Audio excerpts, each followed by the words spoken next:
এটা হচ্ছে আমার পান বরে এসে দেখছি পানের বরটা মাটিগুলো শুকিয়ে গেছে, সেই জন্য পরগুলো দেখুন কীভাবে হারে গেছে।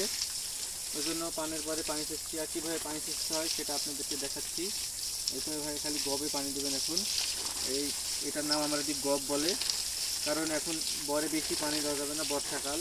কিন্তু 2-4 দিন ধরে প্রচুর খরার জন্য আমার বরের মাটিগুলো টান হয়ে গেছে, এই জন্য পরগুলো খুব আড়ে গেছে, ওই জন্য পানি দিচ্ছি।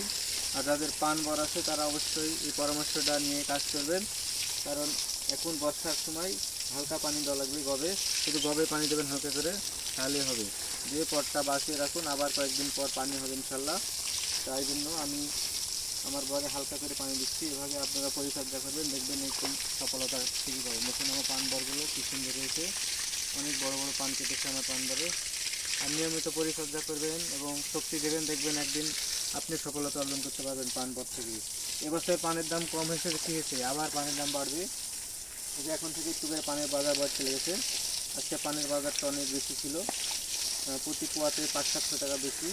তাই কোনো হতাশ হওয়ার কারণ নেই, আস্তে আস্তে পানের দামটা বেড়ে যাবে। সবাই দোয়া করবেন আমাদের জন্য, পান বরটি যেন অনেক সুন্দর থাকে এবং পানের দাম অনেকটাই যেন বেড়ে যায়। আল্লাহ হাফেজ।